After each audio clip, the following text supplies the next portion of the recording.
저는 한 주간도 하나님께서 우리 기쁨의 동산에 너무너무 잘해 주셨습니다. 우리 화요일 날 있었던 한몸 기도에 무려 75명의 기도 용사들이 간절히 기도했습니다. 하나님 앞에 드려진 기도는 절대로 땅에 떨어지지 아니하고 반드시 응답될 줄로 믿습니다. 이 여름 행사를 앞두고 많은 분들이 기도해 주셔서 이번 여름이 많이 기대가 됩니다. 수고하신 분들에게 감사를 드립니다. 두 번째는 금토 교역자 수양회를 여러분이 많이 기도해 주시고 후원해 주셔서 잘 다녀왔습니다.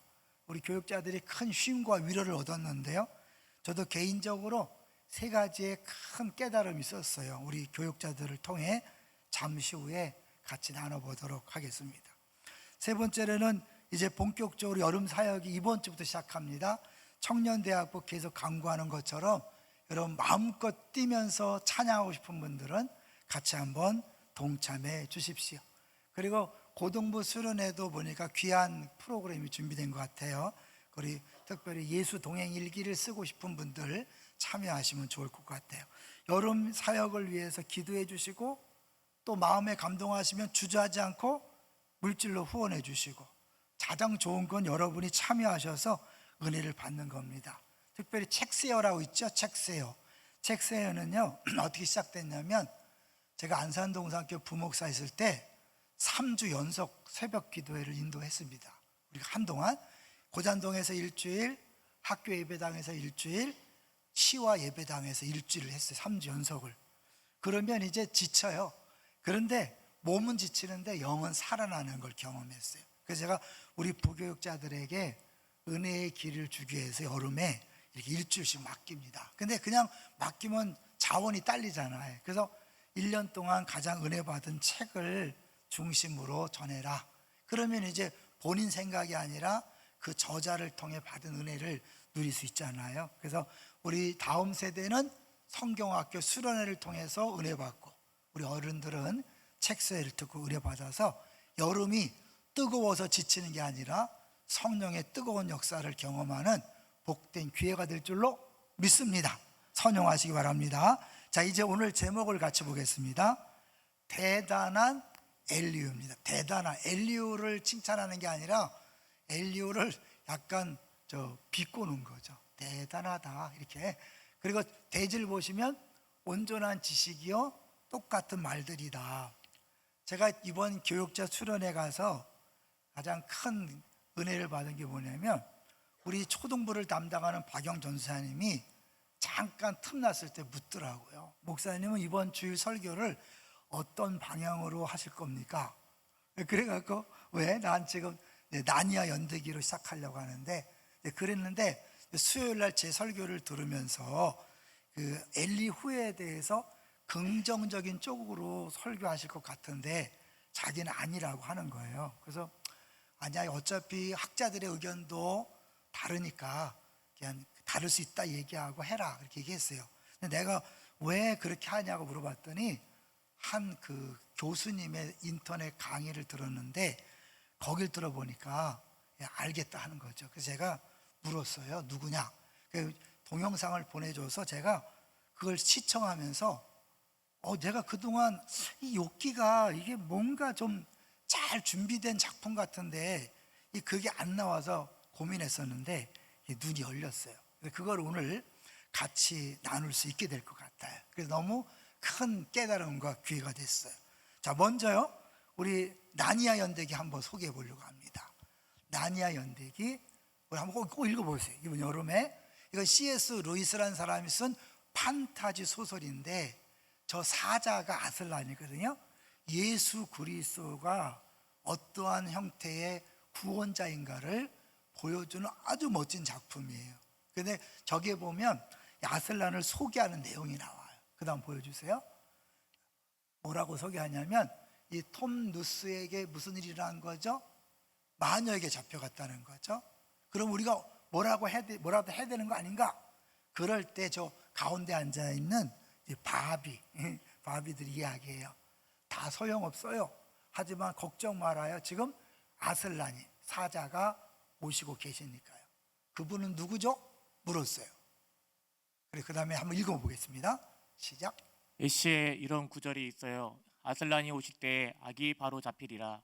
그의 우렁찬 포효에 슬픔이 사라지고 그가 이를 드러낼 때에 겨울은 죽음을 맞이하며 그가 갈 길을 흔들 때에 봄은 다시 찾아오리라.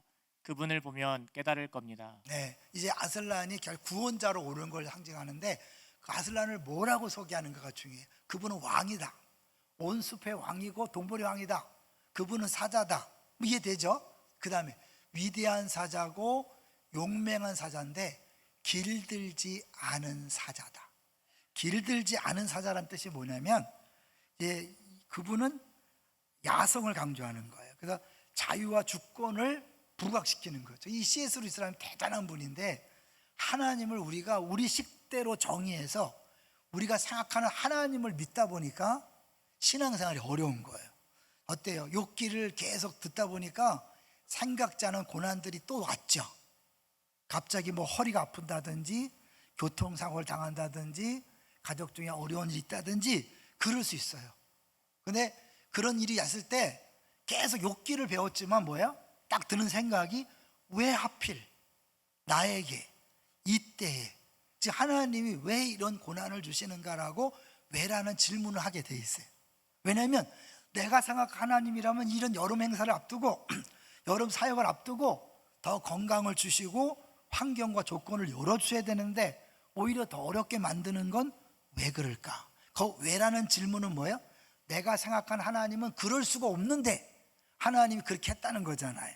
여기서 이게 아슬란을 길들지 않은 사자라는 건 뭐냐면 우리가 생각하는 모습으로 일하지 않으신다는 거예요.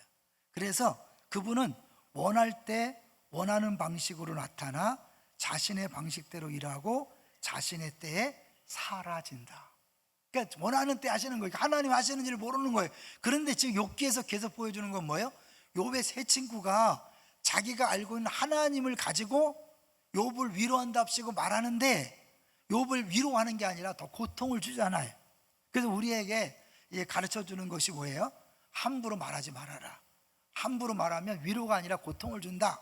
그런데 오늘 주인공인 엘리후도 좀 다른 것처럼 보이는데 결국 똑같은 얘기를 하고 있다는 거예요. 왜 그럴까? 아까 우리 박영 전사님을 통해서 소개받은 고신대학원의 교수님인데 이분이 박사학위를 준비하러 갔다가 욥기를 연구하면서 지도 교수님하고 놀라운 걸 깨달았다는 거예요. 근데 이제 그 중에 이미 많이 나와 있는 내용들이 있는데 그게 뭐냐면 사단이요 욥에게 고난을 줬잖아요. 그리고 그 다음에 없어졌죠. 욥은 사단은 떠났을까요? 아니라는 거예요. 이 사단이 욥에게 모든 걸 빼앗고 고난을 준 다음에 그 다음에는 광명한 천사로 등장해서 엘리바스에게 하나님인 척 다가와서 계시를 준 거예요.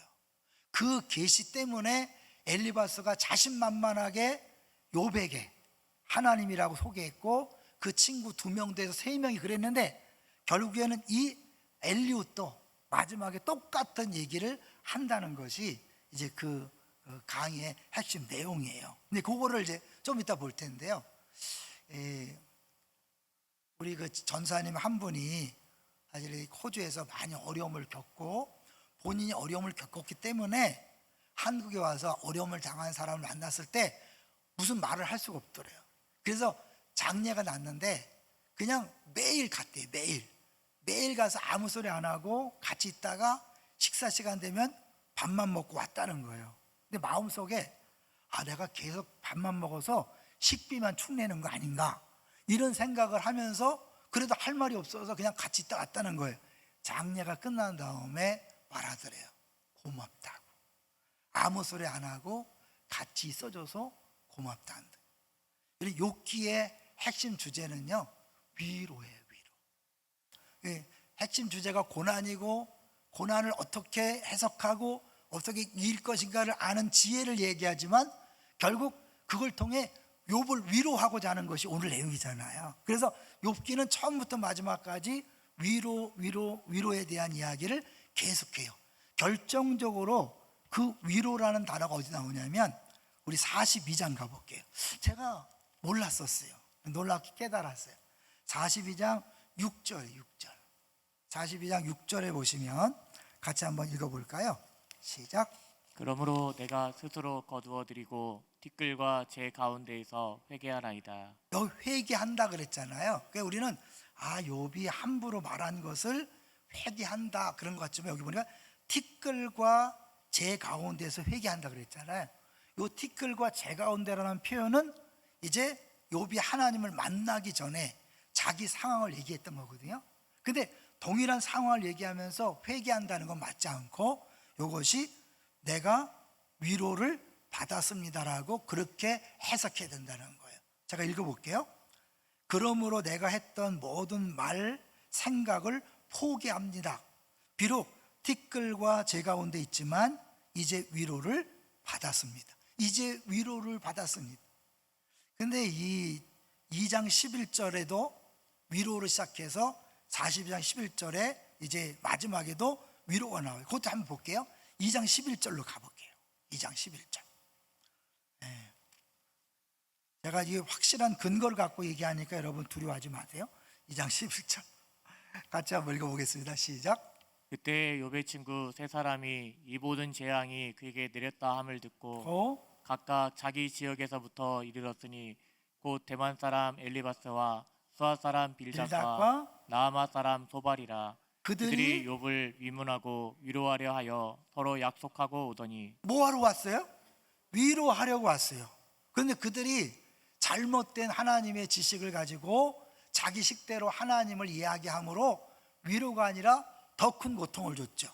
이제 뒷부분에 가볼게요. 이제 42장으로 가보겠어요. 42장 11절. 앞부분에도 위로라는 단어가 나오고 이제 진정한 위로자들이 나타나요. 42장 11절 시작. 이에 그의 모든 형제와 자매와 이전에 알던 이들이 다 와서 그의 집에서 그와 함께 음식을 먹고 여호와께서 그에게 내리신 모든 재앙에 관하여 그를 위하여 슬퍼하며 위로하고 각각 캐시타 하나씩과 금고리 하나씩을 주었더라. 진짜 위로라는 것이 무엇인가를 보여주고 있는 거죠. 그러므로 같은 단어를 같은 원어를 쓴 42장 6절도 회개가 아니라 위로라고 그렇게 해석하는 게 마땅하다. 저도 보니까 그 말 들어보니까 맞는 것 같아요. 제가 이 교역자 수련회 때 우리 박영 전사님 때문에 이 부분을 발견하고 하나님께 얼마나 감사했는지요. 만약에 욕기가 끝날 때까지 이걸 못 나왔다면 저는 설교하고 나서도 나중에 많이 후회하고 회개했을지 몰라요. 끝나기 전에 이걸 만나서 너무 감사한데 이분이 자기가 얘기를 해요. 이런 해석은 천지개벽할 일이다. 역사상 이런 해석이 없었다. 그런데 이 해석이 맞다. 근데 맞는 것 같아요. 그래서 이 엘리후가 특별히 이런 내용을 이야기하는 것처럼 보이지만 결국 똑같다는 얘기를 가까이 볼 텐데요. 먼저 우리 본문을 보면 엘리후가 자기를요 굉장히 자랑해요. 자부심을 가져요. 36장 3절로 가볼게요. 36장 3절 시작. 내가 먼 데서 지식을 얻고 나를 지으신 이에게 의를 돌려보내리라. 뭐예요? 하나님에게 의를 돌려보내겠다. 네가 자꾸 네 옳다 그러고 하나님 틀렸다 그러는데 내가 이제 본격적으로 하나님이 얼마나 옳으신 분인가를 그렇게 말해주겠다 그런 거죠. 그러니까 하나님을 높인다 그랬는데 오히려 하나님에게 원수되는 일을 한 거예요. 하나님은 욥에게 고난을 허락하시고 위로를 주기 원하시는데 위로가 아니라 고통을 줬잖아요. 제가 이번에 교역자 수련회 때 설교를 고린도 후서 1장을 했어요. 왜냐하면 지금 우리 교육자들도 많이 힘들잖아요. 그렇기 때문에 제가 이 위로에 대해서 같이 설교하고 나눴는데요. 거기 보면 하나님이 바울과 그 일행에게 고난을 면제해 주지 않았어요. 마치 사형 선고를 받은 것처럼 고난을 허락했어요. 근데 그 고난을 이길 수 있도록 위로를 주신 거예요. 넘치는 위로를 주신 거예요. 그리고 그 모든 위로는 다른 성도들에게 위로를 주는 통로가 됐다는 거예요. 여러분 각오하셔야 돼요. 여러분 우리가 먼저 믿는 사람들 절대로 고난이 면제되지 않습니다. 하나님 우리에게 고난을 허락하시고 그 고난을 통해 우리를 정금 같은 신앙으로 만들 뿐만 아니라 위로를 주셔서 고난을 넉넉히 감당하게 하고 그 모습을 통해 또 다른 고난받는 성도들이 다음 세대가 우리 때문에 위로를 얻고 용기 있게 고난을 이겨나가게 하는 게 하나님 일하시는 방식이에요. 이번에 이제 같이 두 번째 제가 은혜 받은 내용을 나눌 거예요. 이제 서 목사님이 운전을 해가면서 같이 앉아 있으니까 이제 그런 얘기를 하더라고. 이번에 그 건우 중간 정산을 했대요. 계산서를 다 모아서 계산했더니 그 취업비가 얼마나 나왔게요? 1억 7천만 원. 아무리 벌어도 갚을 수 없는 돈이 나온 거예요. 1억 7천만 원. 그런데 결론은 아무 문제 없이 다 해결했다. 누가 1억을 헌금했나? 아니에요. 이제 원래 태어날 때 그 일찍 태어난 아이들에게는 특별하기 때문에 그 의료 혜택이 있대요.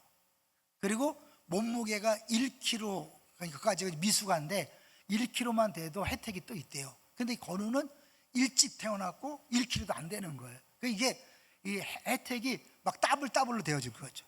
그리고 원래 우리 교회, 우리나라의 의료 혜택 때문에 거의 본인 부담은 몇 프로밖에 안 된대요. 그러니까 감당할 수 있는데 중요한 건 또 우리 성도들이 다양한 모습으로 도와줬는데 우리 교회뿐만 아니라 먼저 교회, 먼저 교회, 먼저 교회, 지나왔던 모든 교회들이 어떻게 알고 다 후원을 해줘서 넉넉히 감당하고 남았다는 거예요. 근데 제가 그 다음이 중요해요. 자기가 목사이기 때문에 이 고난을 당하면서 하나님이 어떤 은혜를 주시겠다라고 생각을 했다는 거예요. 근데 전혀 예상치 못했던 깨달음과 은혜가 뭐냐면 그렇게 사랑을 받고 나니까 내가 정말 충성해야 되겠다. 갑자기 또 올라오네. 갑자기 충성, 그런 마음이 들더래요.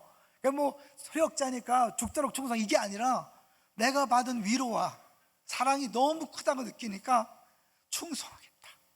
그 자기도 생각지 못했던 그런 은혜가 왔다는 거예요. 하나님 일하시는 방식이 그런 거예요. 우리가 생각할 때 1 더하기 1 이런 식으로 일하시는 분이 아니에요. 그분은 다르게, 우리가 생각하는 것과 다르게 일하시는 거예요. 생각지 않은 방식으로 일하시는 거예요. 우리 사목사님의 일은 개인의 일이 아니고 그 가정의 일이 아니에요. 우리 교회에 보내줬기 때문에 우리 모두의 일이고 우리의 모두 기도 제목이기 때문에 우리 모두의 간증이고 위로가 된 줄로 믿습니다. 여러분, 우리 하나님이 그런 분이에요. 오늘 이제 이 엘리후가 사실은 하나님이 막 오르시다, 하나님은 정당하시다, 결론은 뭐예요? 죄진 사람은 벌 주고 죄 안 지는 사람은 잘 되게 하신다, 그런 거잖아요. 그걸 내가 증명해 보겠다는 거예요. 다른 세 친구가 그걸 증명 못했으니까 내가 해보겠다고 달려 나온 거예요. 자, 근데 4절에 자기를 뭐라고 말하나 보세요. 시작. 진실로 온전한 지식을 가진 이가 그대와 함께 있느니라. 네, 여기가 온전한 지가, 자기가 온전하다는 거예요. 오늘 첫 번째 대지가 뭐예요? 온전한 지식. 자기가 온전한 지식을 가진 사람이 내가 너와 함께 있어, 내가 한번 보여줄게. 그런데 이 온전한 지식이라는 것은 이 엘리후가 하나님을 묘사할 때 쓰는 표현이에요. 그 말은 뭐예요? 자기가 하나님과 똑같다는 거죠. 얼마나 교만해요. 자, 볼게요. 37장 16절로 가보시면 하나님에 대해서 설명하면서 하나님을 온전한 지식이라고 얘기해요. 자, 37장 16절 시작. 그대는 겹겹이 쌓인 구름과 완전한 지식의 경이로움을 아느냐. 네, 완전한 지식, 하나님을 얘기하면 자기가 그렇다는 거예요. 그런데 그 온전한 지식을 가진 사람이 욥을 위로했어요? 고통을 줬어요? 고통을 줬죠. 왜냐하면 잘못된 지식을 갖고 있었기 때문에 그래요. 그 잘못된 지식은 어디서 왔냐면 엘리바스가 처음 받았던 계시에서 온 거예요. 여기서 먼저 이 욥기가 지혜서라는 차원에서 한번 3번을 보여주시면, 3번에 빨리 지날 거예요.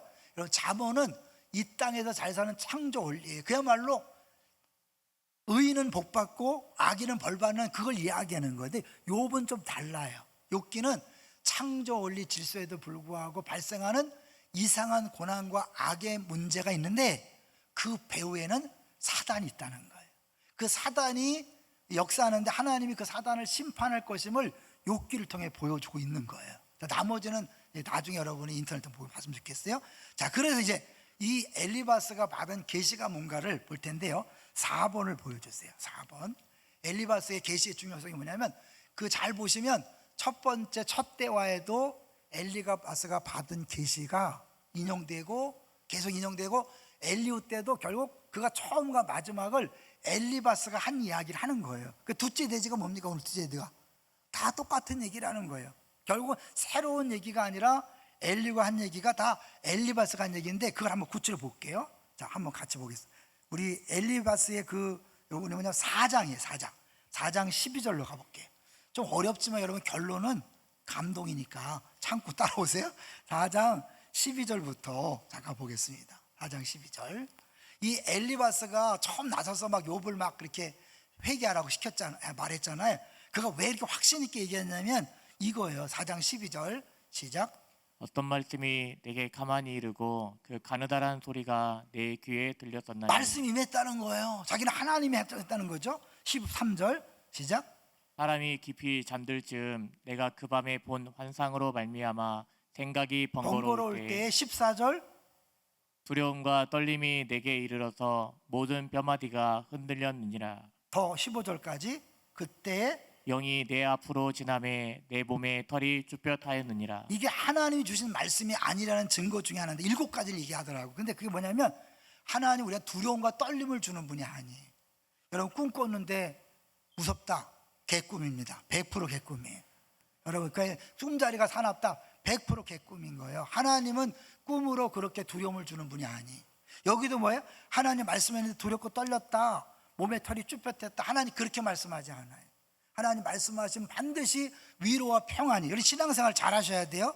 우리가 잘못 알고 있는 하나님 뭐냐면 왠지 어느 꿈에 이상하다. 얘들아 조심해라. 그건 미신이에요.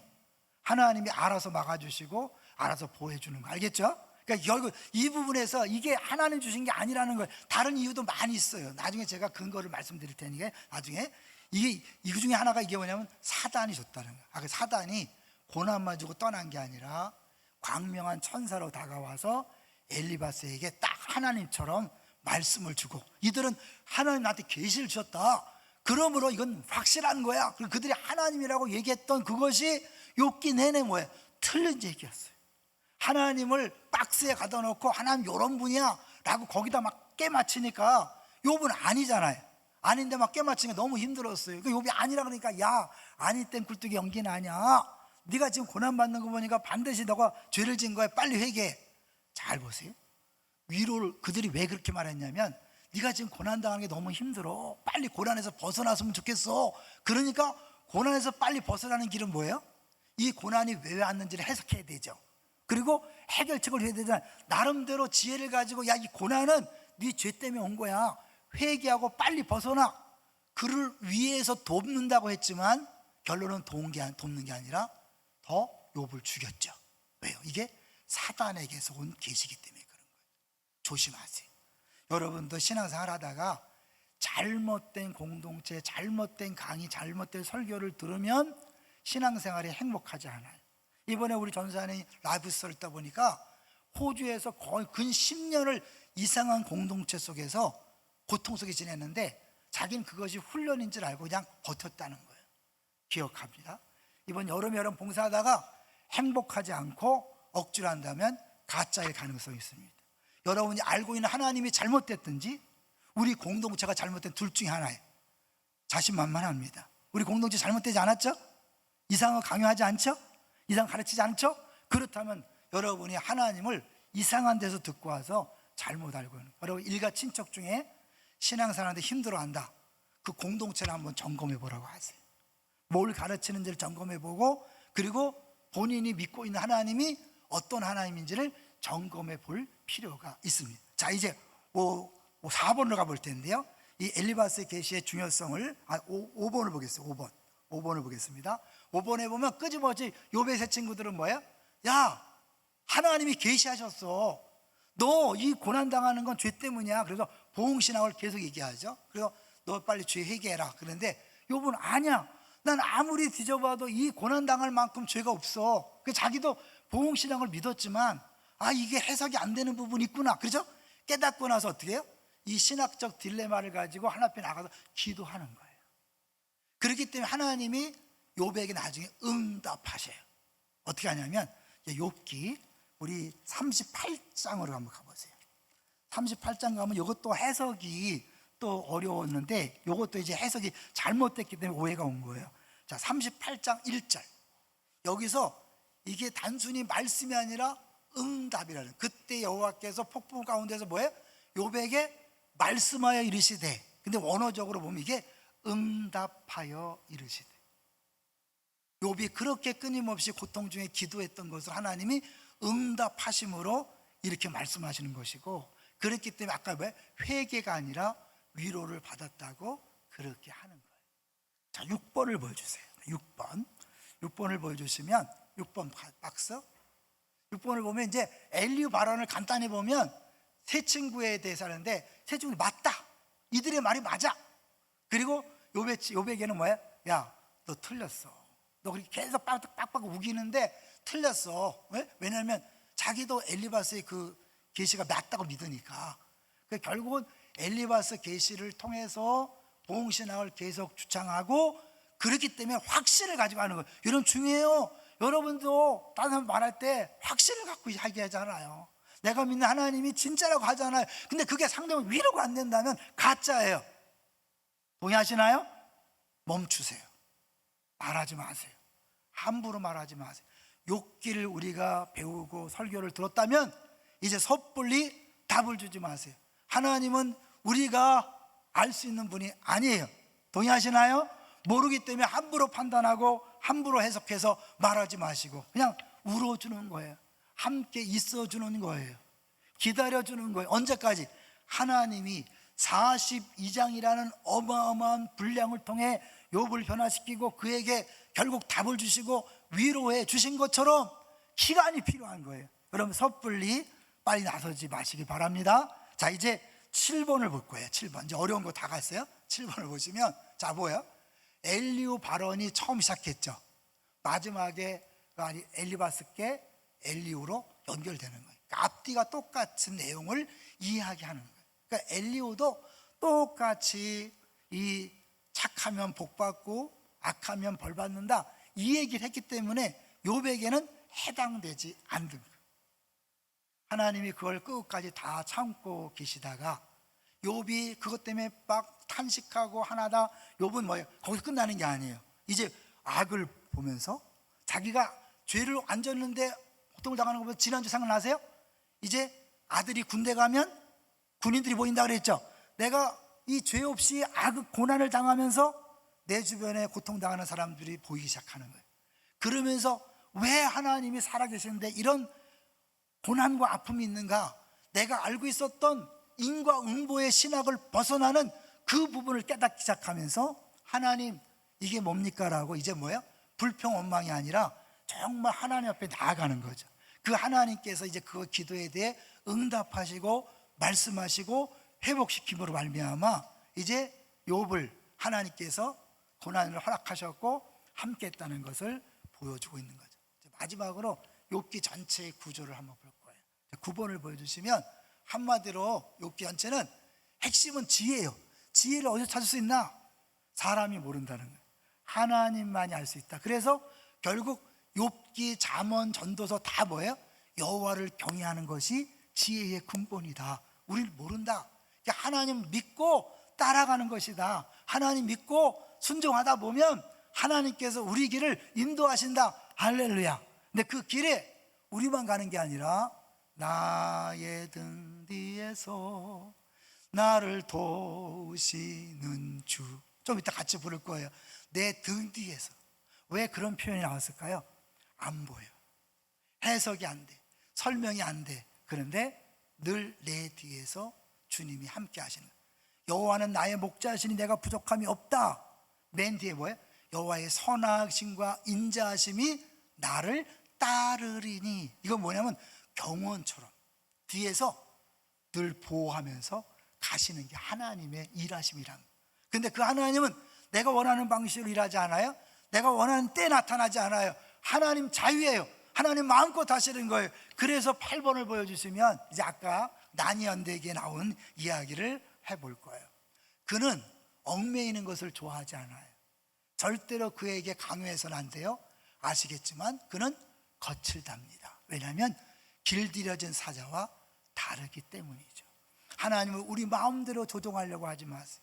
하나님 우리 생각대로 믿으려고 하지 마세요. 그러면 100% 고난이 왔을 때 항변이 나오고 좌절절망. 왜 하나님 지금 이 시점에 왜 우리 가정에 나에게 이런 고통을 주십니까? 반드시 그렇게 난리치고 시험에 들어요. 근데 하나님은 우리가 원하는 방식이 아니라 하나님이 원하시는 방식으로 일하신다. 제가 금요일 새벽에 설교한 내용이 있어요. 제목이 뭐였죠? 하나님은 예측할 수 없다. 제 머리가요 좀 이렇게 좀 지저분해 보이죠? 제 옛날에는 중고등 때는요 이 머리가 싫었어요. 돼지털 머리에다가 숱이 많아가고요 금방 두발 단속이 걸리는 거예요. 난 며칠 안 됐어. 근데 시커머니까 금방 두발도 걸려가고 나 정말 머리 싫었어요. 원망했어요, 엄마 아버지를. 지금은요 감사해요. 많은 분들이 제 머리를 부러워해요. 그 나이에 어떻게 숱이 그렇게 많냐? 얘기는 뭐예요? 자랑이 아니라 우리 모르는 거예요. 하나님 우리 주신 것을 우리 눈으로 보고 지금 시점에는 그게 나에게 불편을 주고 어려움을 주지만 결국 궁극적으로 나에게 좋은 거예요. 제가 새벽에 아는 내용을 같이 나눌게요. 제가 인천 희망교회라고 있었을 때 별 경험을 다 했어요. 그 전사님인 딸이 갑자기 고등학교 2학년 때 성악을 전공하겠다고 진로를 바꾼 거예요. 인문계인 애가. 근데 그 당시에 그건 불가능해요. 그 당시만 해도요 교수님에게 3년 6년 레슨 받지 않으면 절대 입학이 안 돼요. 레슨을 하면서요 그 연주 기법이 다 있대요. 미술도 다 그 교수의 티가 난대요. 그 티가 나는 것 때문에 합격 불합격이 정해진다는 거예요. 근데 어떻게 이 애가 합격했냐? 이화여대 들어갔어요. 이화여대 들어갔더니 다른 애들이 야 너 보면 창피해 죽겠다. 나는 6년 10년을 준비해서 왔는데 넌 1년 하고 왔구나.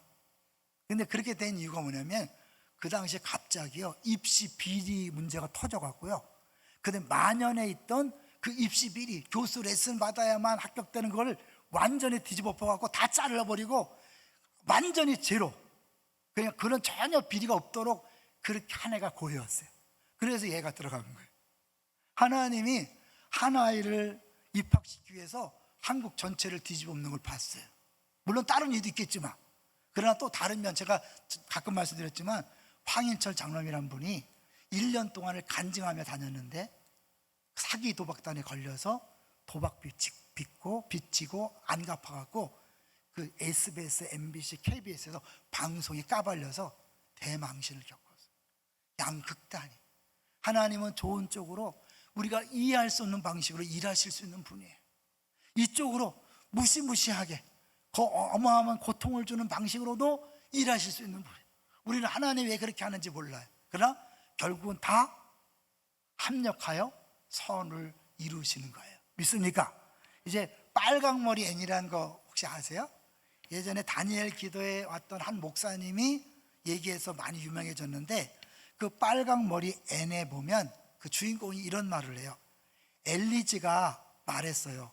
세상은 생각대로 되지 않는다고. 하지만 생각대로 되지 않는다는 건 정말 멋져요. 생각지도 못했던 일이 일어나는 걸요. 우리가 원하는 대로 뜻대로 되어지잖아요. 우리의 그 범위만큼만 사는 거예요. 하나님 우리를 시시하게 그렇게 인도하지 않습니다. 예수 그리스도의 피값으로 산 보물과 같은 여러분을 하나님 크기의 방식으로 여러분을 인도하시는 줄로 믿습니다. 그 가운데 우리의 고난도 있어요. 하나님 왜 이 시점에 이런 고난을 주는지 이해가 안 돼요. 고난을 막아주지 않습니다. 고난을 허락하시고 그 고난을 혼자 가게 하는 것이 아니라 내 등 뒤에서 따라오시면서 함께 겪고 또 풀무불에 함께 들어가는 거예요. 오늘 마지막 찬송이 몇 장이죠? 한번 찬송 반주해 주세요. 고요한 바다로 같이 한번 불러보겠어요. 찬송. 고요한 바다로 고요한 바다로 저 천국 향할 때 주 내게 손품 주시니 참 감사합니다. 2절입니다. 2절. 큰 물결 일어나 나 쉬지 마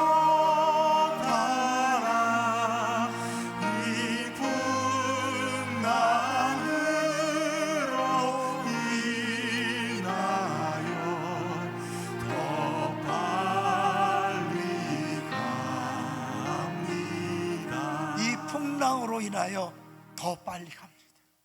고난은 힘들고 어려워요. 하나님이 아프지만 고난을 허락하십니다. 그러나 혼자가 아니라 함께 하십니다. 믿습니까? 그리고 그 고난을 통해 더 빨리 가는 것, 지금 느린 것처럼 보이고 안 되는 것처럼 보여도 하나님은 실수하지 않습니다. 실패하지 않습니다. 가장 좋은 곳으로 우리를 인도하십니다. 제가 가끔 얘기했지만 저는 제가 중등부 사역하다가 이 정도의 교사들과 이 정도 학생이라면 뭐든지 할 수 있겠다, 교만한 순간 잘렸거든요. 근데 그 잘렸기 때문에 제가 셀을 담당했고 분립 개척을 할 수 있었어요. 주님 하시는 일은 몰라요. 여러분 지금 당하는 고난 이해 안 되고 해석이 안 되지만 분명한 것은 하나님은 좋으신 분입니다. 믿습니까? 그 하나님이 주신 것은 다 우리에게 유익한 것입니다. 그리고 우리만 고난당하는 것이 아니라 함께 함으로 넉넉히 감당할 수 있도록 위로를 주시고 그 위로받고 이겨내는 모습을 통해 또 다른 누군가가 고난당할 때 넉넉히 이길 수 있는 힘을 주는 것, 이것이 하나님이 일하시는 방식입니다. 엘리야는 스스로 대단한 척했지만 아무 도움이 되지 않았습니다. 그러나 하나님은 말씀하지 않았고 잠자코 계신 것처럼 보였지만 계속해서 욥을 변화시키셨고 결국 욥에게 선한 결말을 허락하셨습니다. 우리에게 뭐가 위로일까요? 지금 고난이 있지만 두려워하고 낙심하지 말아라. 이 환경을 보지 말아라. 주변 사람들의 말에 기울이지 말아라. 눈에 보이지 않지만 나를 바라보고 나를 믿고 한 걸음 한 걸음 뚜벅뚜벅 걸어가라. 선한 결말이 기다리고 있다. 할렐루야.